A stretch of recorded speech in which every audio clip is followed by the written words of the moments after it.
Back in 2025, an interstellar visitor zipped past Earth, and it left behind a really unsettling mystery.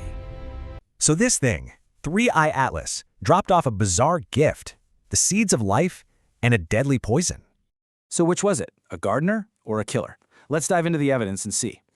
Okay, so its path was super precise, bringing it right into our solar system for a close look. And get this, Earth didn't get hit. We just passed right through its chemical exhaust cloud. And here's the crazy part. It wasn't just coasting. Something was pushing it, and it wasn't gravity. And that push? Yeah, it was directly linked to the poison it was spewing out.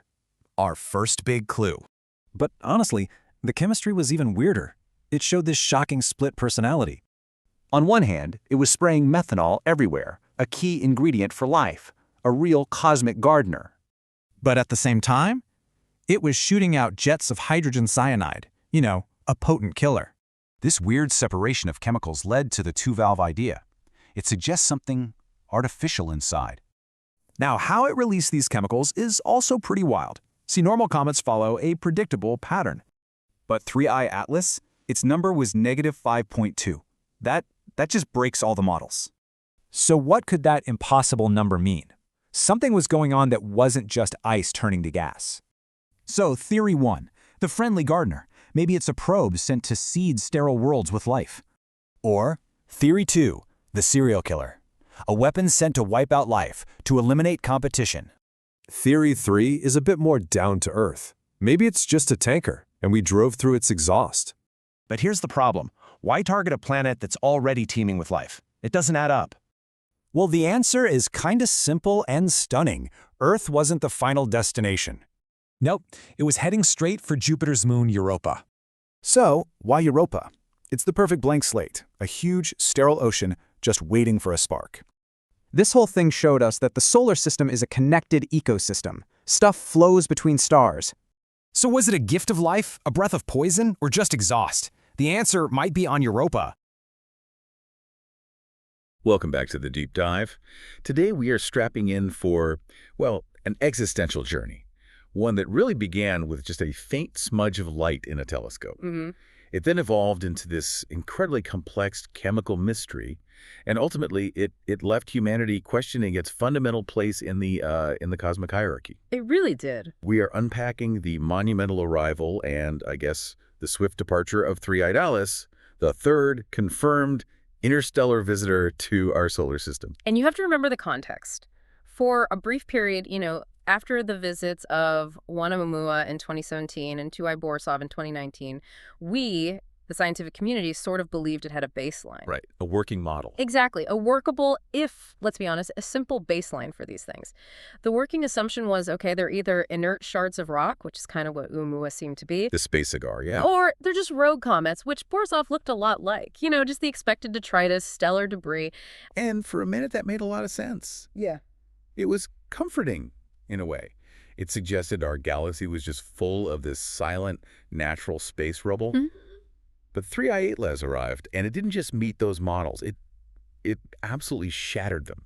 It left behind this complex data set that suggests something profoundly different. It wasn't just a stray iceberg. No. Oh. It was a highly organized, dualistic chemical puzzle, and it was wrapped in a thermodynamic mystery. And you, our listener, you were watching from the front row. The entire scientific world really was focused on this one specific time frame. It all centered around December 19th, 2025. And that date was so critical. Oh, absolutely. It marked two huge moments. First, it's perihelion. That's its closest approach to the sun, which was just a terrifyingly deep dive into the inner solar system. And at the same time. And almost simultaneously, it's perigee, its closest point of approach to Earth. Now, to be clear for everyone listening, we dodged a collision. We did, thankfully. But we did not miss the encounter. The data shows what they call a geometric intersection. We passed right through the object's wake. Its exhaust cloud. Exactly. And the central controversy, the philosophical core of this entire debate was the object's defining chemical signature. This dualistic payload. On the one hand, you have the recipe for creation, methanol. On the other, the recipe for annihilation, hydrogen cyanide. It's the ultimate contradiction, isn't it? It is. It's a non-negotiable contradiction. And that duality is what forced the entire scientific community into this this profound struggle that we've now labeled the gardener versus serial killer paradigm. Was this thing a benevolent emissary of creation, carrying the recipe for life? Or was it an agent of cold, calculated sterilization meant to sanitize a world? So our mission in this deep dive is to give you a quick but thorough understanding of why Three Atlas just completely redefined our view of interstellar visitors and really our whole local cosmic environment. Yeah. We're going to unpack the three key, really non-standard pieces of evidence that make this object so anomalous.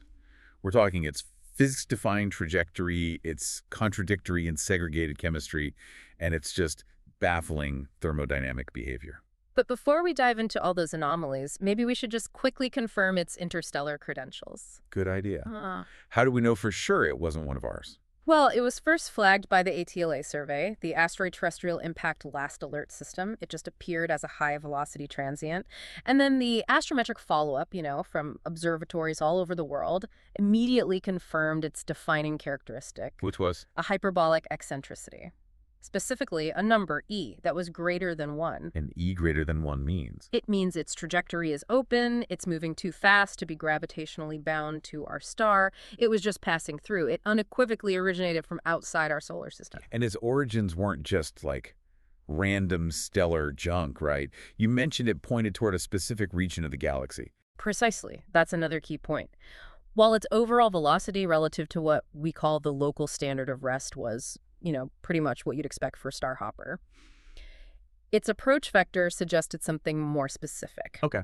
It seemed to have come from a younger, more volatile-rich stellar association than its predecessors. Oumuamua and Borisov, they felt like ancient, recycled debris. Old and tired. Right.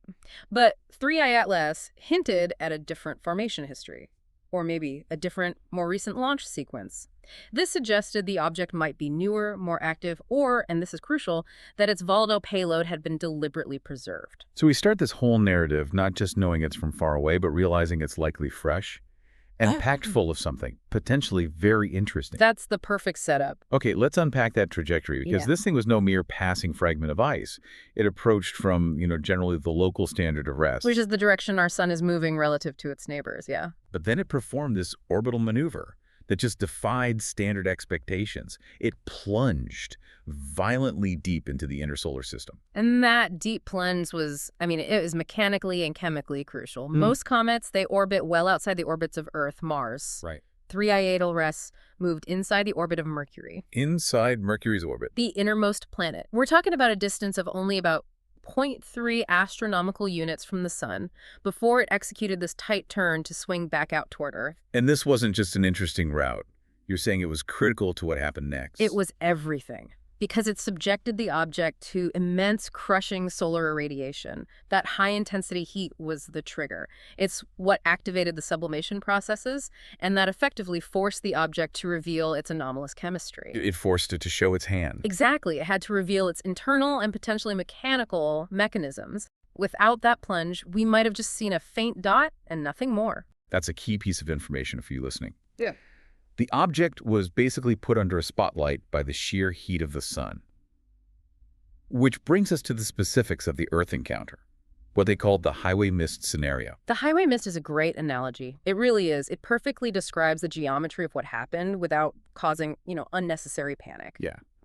The Earth, thankfully, did not physically impact the dense, tiny nucleus of 3I Atlas. Instead, our planet passed directly through its extended, very tenuous coma. Or you could call it the wake of the object, miles behind its core. And the interaction was brief. Mercifully brief, because 3I Atlas was moving at this extreme interstellar velocity, tens of kilometers per second relative to Earth. The whole interaction only lasted a handful of hours over specific parts of the upper atmosphere. But the concentration of material was still significant enough to cause real concern. What were the implications for us down here on the ground? Well, the concerns centered on atmospheric contamination and deposition. We essentially drove through the exhaust cloud of a vehicle moving at interstellar speed. Right. The density of that particulate trail, the gas effluvia, even for a brief time, it meant that a small amount of this strange, dualistic chemical payload was deposited in our upper atmosphere. It was a clear demonstration that our solar system isn't a sealed box. Not at all. The universe is actively communicating with us, whether it intends to or not, just through the flow of material. Okay, so now we get to the physics that truly broke the models, the movement itself. It wasn't purely gravitational. We talked about non-gravitational acceleration. Oumuamua showed this too, right? That's correct, it did, but for very different reasons, we think. Non-gravitational acceleration just means the object's actual path deviated, observably, from a perfect Keplerian orbit. So the path predicted just by gravity. The perfect path predicted by the laws of gravity, yeah, accounting for the pull of the sun and the planets. This deviation means some other force is acting on the object. And in a normal comet, that's the rocket effect. Right. We call it the rocket effect. As the sun heats the nucleus, ices sublimate. They turn to gas, and the resulting jets push the nucleus in the opposite direction. It creates a small but persistent acceleration. For most of the comets we study from our own solar system, what's causing that acceleration? What's the gas? Usually, it's attributed to the sublimation of really simple, abundant molecules, water vapor, HAO, or carbon monoxide, CO. In fact, the non-gravitational acceleration of Oumuamua was initially blamed on sublimating hydrogen or nitrogen ice because we couldn't detect any water. It was a clean, simple, physical model. It was. So this is the data point that truly broke the cometary models for 3I Atlas. What was the specific molecule correlated with this object's acceleration? For 3I Atlas, the non-gravitational acceleration was highly correlated, almost perfectly, with the release of hydrogen cyanide, HCN. Not water, not carbon monoxide. No, a specific, complex, and, as we've noted, highly toxic molecule. That is just a staggering implication. If HCN is the fuel, what would the efficiency of that burn have to be to account for the acceleration they saw? Well, that's the question that led directly to the engineered tanker hypothesis. The correlation so strongly suggested that the HCN release wasn't some passive incidental event where a little bit of HCN just happens to escape. Right, along with the water. Exactly. It looked like a functional directed burn. To get the observed acceleration using a molecule like HCN, which is heavier and less volatile than water, you need an incredibly efficient and powerful venting mechanism. The force has to be concentrated, and the release has to be controlled. It implies a management of resources. Yes, Yeah. for thrust, specifically to adjust the object's velocity or its orientation as it approached the sun. So we are not talking about a random chunk of ice just evaporating in the sun. We're looking at something that appears to be using a heavy, specific chemical for a controlled burst of acceleration. Can we definitively rule out some kind of natural, albeit highly unusual geological structure for this kind of venting? We can't rule it out entirely. Nature is endlessly inventive, but the data makes it extremely unlikely. For a natural comet, the gas providing the thrust is almost always the most abundant and the easiest one to sublime. The path of least resistance. Right. So when we see a less volatile, spatially constrained, and chemically unique component like HCN providing the thrust, it suggests organization. It begs the question, why use the complicated molecule for thrust unless the simple ones were somehow unavailable or reserved for something else? Which forces you to consider a differentiated internal structure. Exactly. A vessel where the fuel tank is clearly separated from the cargo bay.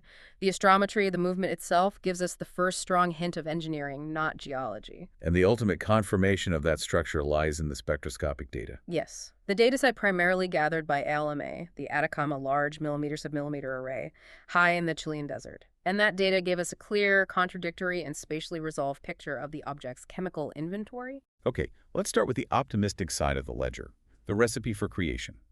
Methanol, CLO. Right. Methanol, or simple methyl alcohol, is actually relatively common in molecular clouds where stars are born.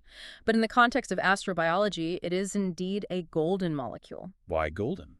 Because it's rich in carbon and hydrogen, and its structure makes it a critical feedstock for the complex organic chemistry you need to bootstrap life. It's an essential precursor for building things like sugars and amino acids. And 3I Atlas wasn't just carrying a trace amount of this stuff. We're talking about a significant payload. The quantitative anomaly was astounding.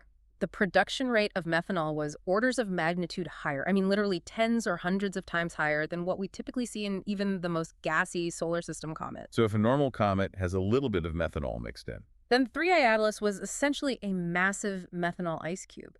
It was an almost overwhelming transport of potential organic material. but the way it was released, the spatial distribution of this methanol, that was also key to the Gardner theory, wasn't it? It didn't just vent from one spot. This is the first half of what we call the two-valve signature.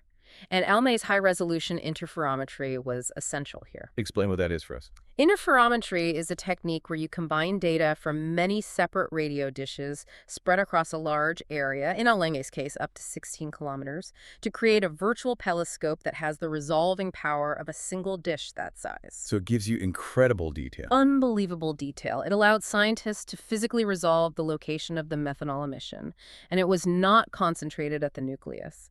Instead, it formed this diffuse, extended halo far out in the coma, spreading wide like a fog bank. What does a diffuse halo like that imply about the physical release mechanism? It implies a slow, gentle sublimation. We call it a distributed source. The methanol was likely released not as a direct jet of gas from the nucleus itself, but bound up in these large, low-density parent grains of ice and dust. These grains would drift away from the nucleus and then slowly sublimate as they traveled through space, creating that vast, widespread cloud of methanol. Which is exactly what you would do if you wanted to gently deposit material over a large area. Precisely. If your intent was to ensure maximum atmospheric dispersion, that's how you'd engineer it. So a slow, gentle, widespread release. It perfectly fits the Gardner implication. You have a deliberate, massive payload designed to jumpstart prebiotic chemistry if it were to find a suitable environment. Absolutely. No, we have to turn to the dark counter-narrative, the second half of this duality, hydrogen cyanide, HCN, the recipe for annihilation. It's just an unnerving thought that a single object carried both the building blocks of life and a classic, potent, lethal agent.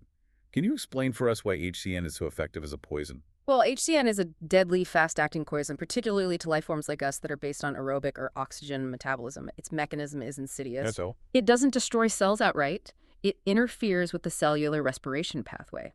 Specifically, it inhibits a crucial enzyme called cytochrome steat oxidase. And that enzyme does what?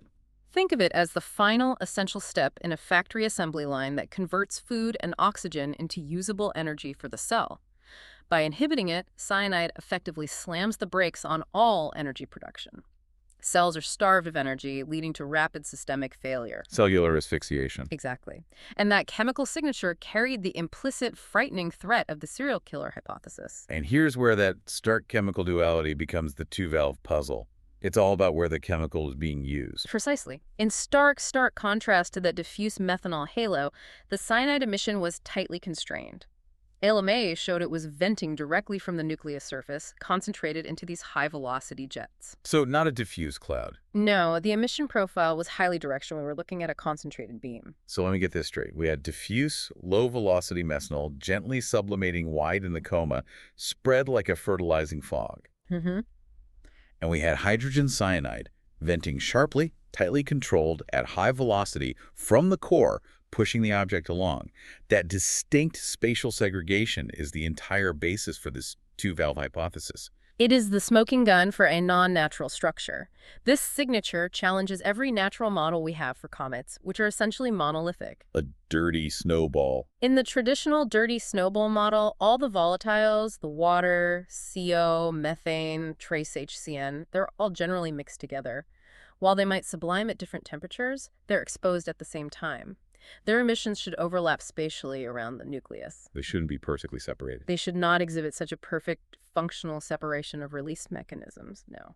So the ability of LMA's interferometry to physically separate the cyanide jet from the methanol halo is what provides the structural evidence. It is. Let's go back to the functional implication of that segregation using the engineered tanker metaphor. Okay, so if we entertain the possibility of an artificial origin, the functional table becomes very clear. The HCN is constrained, it's high velocity, and it's correlated with acceleration. Based on the astrometry data, it's clearly functioning as the propellant or exhaust. And the methanol. Conversely, the methanol is abundant, it's diffuse, and it seems designed for slow apposition. It is, therefore, the payload or cargo. This suggests a level of internal organization that is just. Yeah. It's far beyond the realm of simple geological processes. Mm-hmm. A mechanism managing two very different chemicals for two very different hypothetical functions. It's structural differentiation. I mean, imagine an aircraft with cargo stored in the main hold, slowly leaking dust throughout the flight, while the fuel is simultaneously being directed out of the jet engine in a highly controlled high-velocity stream to control the vehicle's speed and direction. The duality of intent, or at least the duality of function, is literally written into the structure and mechanics of how this thing released its gas. That's it exactly. Okay, moving from chemistry and mechanics, we now arrive at the piece of data that caused widespread, well, professional consternation. Yeah. The physical measurement that physicists initially insisted should not exist but does. This is the thermodynamic anomaly involving the object's rate of activity. Right. And to understand why this anomaly is so critical, we need to spend just a moment reviewing the fundamental physics of how a comet gets active. Okay. Cometary activity, which we measure by the gas production rate, we call it Q, is governed by the insolation law. The energy it receives from the sun scales with the inverse square of the distance, Rose. So the closer you get, the exponentially more heat you receive. Pretty straightforward. Exactly. And as a result, the production rate of gas, Q, also follows a predictable power law. Q is proportional to to the power of minus n. The exponent, that n, tells us how efficiently the object is converting solar energy into gas. And what's the normal textbook range for that exponent for n? Empirically, for the vast majority of comets in our solar system, our standard dirty snowballs, the exponent n usually falls somewhere between -2 and -4. Okay, what do those numbers mean? An n of n-2 represents a simple ideal equilibrium where sublimation energy perfectly matches the solar input. A steeper curve, like Metagraph 4, happens when you have, say, subsurface vents being activated, or maybe the rotation of the nucleus exposes fresh ice to the sun. So that range, n 4, is the stable, expected textbook range for passive sublimation. It is. Okay, so what did the detailed photometric analysis of 3I Thales' light curve show as it plunged toward the sun? It showed an exponent of -5.2. A -5.2 production slope. That's not just an outlier. That's a massive, physically constrained deviation from the norm. It's mathematically shocking. It is. What does that hyper-exponential rate of increase mean in practical terms for someone listening? Let me try an analogy. If a normal comet is a campfire where wood burns naturally, its activity is just determined by how close it is to the heat source. 3ILS was a forge. It was a situation where someone was actively pumping bellows to hypercharge the flame. Its activity was increasing far more violently, far more efficiently than a simple block of ice, no matter how dirty or porous, should react to the sun. It was responding to the increasing solar heat by rapidly amplifying its gas production at a rate that defies simple passive models. So the object was converting energy into gas far too efficiently. What kind of physical constraint does an exponent of -5.2 violate? It violates the principle of thermal inertia and thermal lag. In any natural object, heat takes time to diffuse beneath the surface. For activity to increase that steeply, it implies that the object isn't relying on heat diffusion. Right. It suggests either an instantaneous exposure of massive new surface areas, or, more tellingly, an internal system that is rapidly changing its own output capacity. The -5.2 slope required either an internal energy source or a mechanism that was being actively managed to achieve this ramp-up. Since the textbooks fail us, we have to look to these other theoretical explanations for this hyperactivity. There were three major hypotheses, right? Yes. The first, and arguably the most compelling when you combine it with the chemical and astrometric data, was artificial throttling. Meaning? This hypothesis suggests the gas release wasn't merely passive sublimation, but was being actively controlled, regulated, and ramped up by some internal mechanism. As the object approached the harsh thermal environment of the sun, the system might have been rapidly increasing its output, either powering up or aggressively venting coolant to maintain internal homeostasis. So the -5.2 slope isn't a sublimation curve. It's a performance curve. That's a great way to put it. It's the mechanism adapting to the environment, not just passively reacting to it. Okay, what was the second theory? The second tried to keep it natural but unstable. That was the runaway catalysis theory. This proposed that the internal chemistry of the nucleus was composed of complex, exothermic, and inherently unstable ices. Exothermic meaning it produces its own heat. Exactly. So once it's triggered by a specific low temperature threshold, maybe just the heating it experienced outside Mars's orbit, the reaction becomes self-sustaining. This cascade effect would mean the reaction feeds itself, rapidly accelerating the gas production regardless of the exact solar energy input. It would look like hyperactivity, but it would be chemically driven, not mechanically. And the third explanation was just that the object was well, fallen apart. The critical failure hypothesis. This suggested the object was undergoing rapid, catastrophic disintegration, just cracking violently under the immense thermal and gravitational stress of that plunge inside Mercury's orbit. Which would expose a lot of new surface area very quickly. Instantly, leading to a sudden explosive spike in the production rate that would manifest mathematically as a hyper-steep slope, like Mennegus 5.2.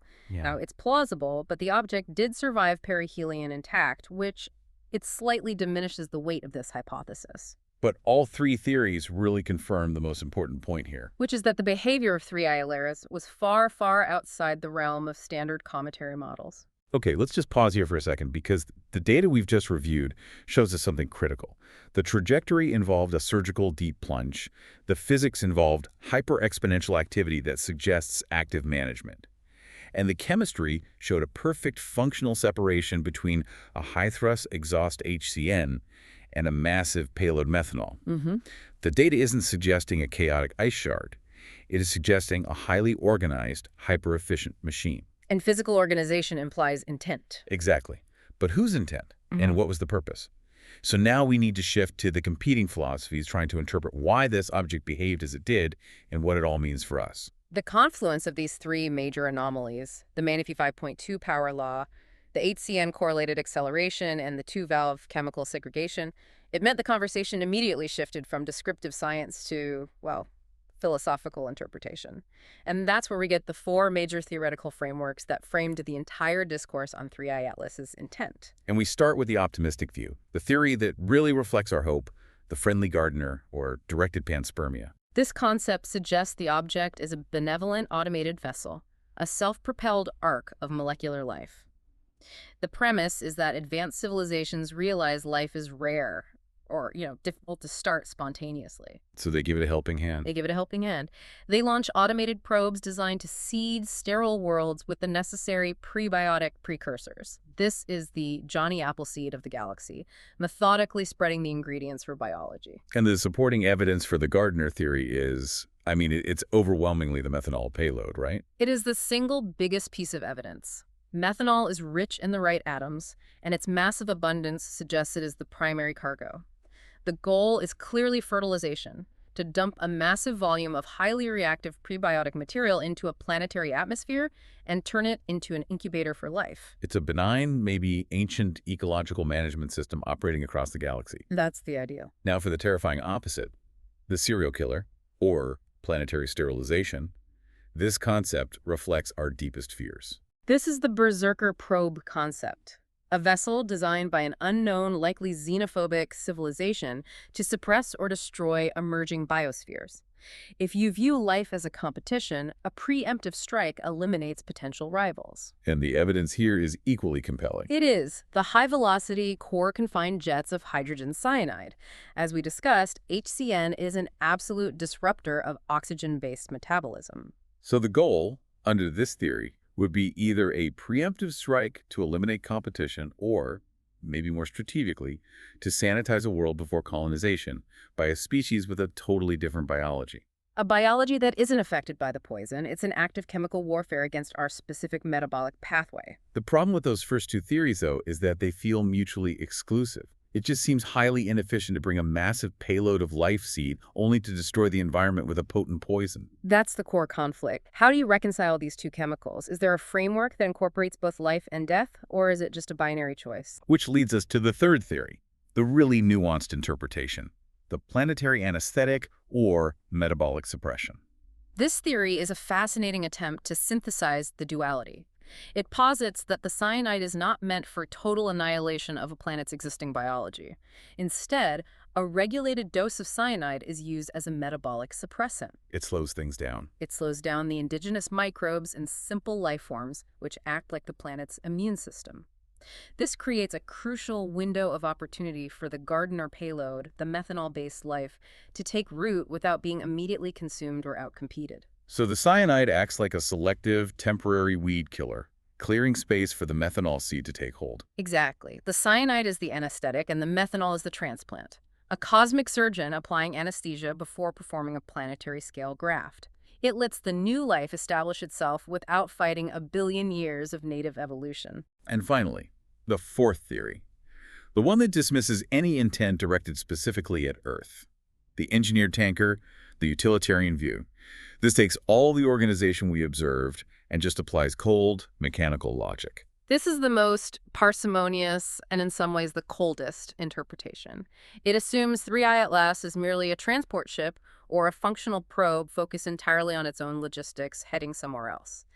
The two-valve solution resolves the conflict entirely by defining the two chemicals by their function on the ship itself. Right. HCN is merely the fuel or propellant, which perfectly explains the acceleration. Methanol is the inert cargo, or maybe a thermal coolant required to maintain the ship's internal temperature during its deep solar dive. So under this reading, the dusting of Earth was entirely accidental. We were just in the way. Completely accidental. We were simply bystanders breathing the exhaust of a truck driving down the highway. The object was indifferent to us. We were just roadkill in its cosmic wake. This hypothesis, in many ways, provides the most unified explanation for the physical data trajectory, acceleration, chemistry, because it ties both chemicals into one functioning engineered vessel. Despite all the intense global focus on Earth's flyby, the ultimate orbital analysis suggests that our planet was merely a gravitational waypoint. A slingshot. Exactly, used Uh-huh. for a slingshot. The object's post-perihelion trajectory placed it squarely on an intercept course with the outer solar system, specifically the Jovian system, and even more pointedly, the moon Europa. And this shift in focus is critical to understanding the probe's true mission. Why is that? Because if you're thinking like a Gardner probe, Earth is fundamentally a poor target. And the trajectory confirms that assessment. We have the crowded Earth problem. Too much life already. Our planet is saturated with life, specifically oxygen metabolizing life. Any new biological seeding event would face intense, immediate, and overwhelming competition from organisms that are already established and optimized for this environment. It would be a waste of precious cargo. So Earth is too competitive. Essentially, you want to plant a garden, you don't choose an old-growth forest. Exactly. But Europa, the Jovian moon, that represents the optimal blank slate. It's a much more scientifically sound target for an external biogenesis event. It ticks all the boxes. Detail the profound appeal of Europa for a life-seeding mission for us. Okay, first and foremost, the simple presence of liquid water. Europa has a vast, confirmed subsurface ocean. It's estimated to contain more liquid water than all of Earth's oceans combined. Which is just incredible to think about. It is. And this ocean is kept liquid by intense tidal heating, generated by the gravitational squeezing of Jupiter. Secondly, while Earth is fiercely competitive, Europa is potentially sterile, or maybe only inhabited by some sparse microbial life far beneath the ice. This provides the optimal clean incubator. And the third critical factor involves the ice shell. It protects the ocean from Jupiter's crushing radiation, but it's not a closed system, is it? That's correct. The shell isn't monolithic. Europa's surface features these massive cracks and fissure systems, they're called linea, and these offer pathways for surface materials to cycle down into the deep ocean over geological time. So the strategy would be? The strategy for 3I Atlas would be to deposit its massive methanol payload onto Europa's surface. Once it's exposed to that environment, solar and cosmic radiation can begin the process of synthesizing those crucial RNA precursors. That material is then efficiently cycled down through the linea into the protected liquid ocean, theoretically jump-starting biogenesis. This analysis of Europa's suitability completely recontextualizes the object's behavior near Earth, and it provides the foundation for the intelligence test maneuver. This suggests the close approach to us wasn't just a slingshot, but a vital reconnaissance mission. It's the highest level of logical speculation, but you're right, the pieces fit. The close approach to Earth might have been the mandatory first step in its mission profile, a sensor sweep for technosignatures. So it was looking for us. It would be searching for clear indications of an established, advanced industrial civilization. Radio waves, persistent city lights, global thermal signatures, communication networks. And upon detection, that triggered a crucial logic gate. That logic gate essentially closed with the result. Planet occupied by technologically advanced native life. The probe would then execute an immediate change in its mission profile. The rules of engagement, whether benign or hostile, would dictate that the probe withholds its potentially disruptive payload to avoid contamination or conflict with the established unknown native life form. So instead of delivering the cargo, the probe used Earth's massive gravity, well, purely as a slingshot mechanism. To divert and accelerate toward a secondary unoccupied target like Europa. And this is where the astrometry and chemistry finally converge perfectly. Yes. Remember that HCN venting we saw correlated with the non-gravitational acceleration. That venting might have been the precise, controlled orbital maneuver the functional burn required to execute this retargeting toward the Jovian system, triggered immediately after that Earth is inhabited, logic gate close. Wow. It provides a single, cohesive mechanical narrative that unifies all the anomalies. Yeah. The chemistry, the acceleration, and the ultimate destination. The close flyby was a survey, and we failed the test. Or maybe we passed the test, depending on the intent. To point. If it was a gardener, we were deemed too self-sufficient to need the seed. If it was a serial killer, we were too dangerous to engage directly. Either way, the interaction was fleeting and deliberate. The scientific impact of 3ILS was also amplified by this serendipitous breakthrough that happened in terrestrial labs in early 2025, just months before the flyby. The timing on that was crucial. It fundamentally altered how we interpreted the methanol plume. It went from a hypothetical precursor to a guaranteed chemical reactor. So tell us about the 2025 synthetic biology convergence. This was a landmark moment in astrobiology. Researchers managed to prove in a lab setting designed to mimic deep space conditions that methanol, when exposed to high-energy ultraviolet radiation, specifically Lyman alpha radiation, which is abundant near the sun, can polymerize and rearrange into ribose and other sugar phosphate backbones. Which are the essential, most difficult to form components for RNA. The very same. The actual confirmed building blocks of life, synthesized from the very chemical we detected streaming off 3I Atlas. And the key wasn't just that it could happen, it was the yield, right? Yes. The synthesis efficiency was found to be 1,000-fold higher than previously estimated in older models. This wasn't just theoretical chemistry. The experiments proved that a massive methanol plume exposed to the intense solar radiation of the inner solar system is an incredibly potent, high-yield prebiotic bomb. That immediately moves the Gardner hypothesis from speculative science fiction into the realm of proven biochemistry. It does. The plume was effectively a flying chemical reactor, synthesizing life's building blocks in real time as it traveled through our solar system. And that context is what we have to use to assess the societal impact. Beyond the hard science, the 3I Atlas event functioned as a profound sociological mirror. The fierce, often emotional debate between gardener and serial killer revealed volumes about human psychology. The mirror of intent. We immediately projected our own duality, our hopes and fears, onto this indifferent celestial object. The pervasive desire for the friendly gardener, it reflects humanity's deep-seated hope that we are not alone, that the universe is fundamentally benevolent and life-affirming. We want to believe in a cosmic consciousness that is guiding and nurturing. And the flip side. Conversely, the widespread fear of the serial killer reflects the anxiety of the hostile dark forest scenario, coupled perhaps with our own collective guilt over our environmental destruction. Are we the noxious, non-native weeds that an older, wiser galaxy is trying to spray? That was the underlying question. The event also fundamentally destroyed our sense of cosmic isolationism. Oh, absolutely. The flyby showed that the solar system is not a collection of isolated worlds. It is a connected ecosystem, and dust is the connective tissue. 3I Atlas demonstrated definitively that matter and potentially complex prebiotic chemistry flows constantly between the stars. We are not an island. We are downstream from other systems, receiving their molecular effluent, just as our own comet tails and planetary waste flow downstream to the next star system. So we've laid out the technical evidence. Let's just summarize the findings that argue collectively for an artificial rather than purely natural origin. What does this all mean? The confluence of these three major anomalies, it collectively raises the probability of an artificial origin to a statistically significant level. You have, first, the thermodynamically impossible made at 5.2 power law, which suggests active control. Second, the extreme chemical segregation of the two-valve signature, which points to a differentiated internal structure.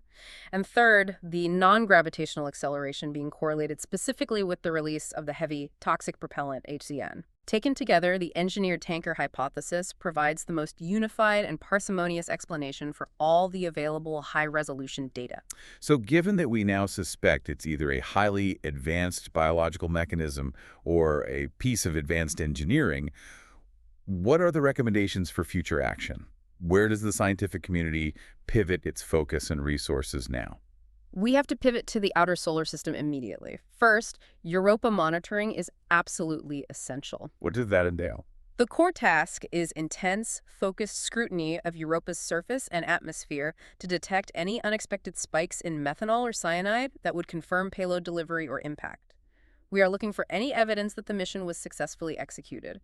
This means dedicating telescope time to watching those linear cracks for evidence of material cycling. We're looking for the ghost of 3ILS's plume. We are. Second, we must prepare rigorously for an interstellar intercept.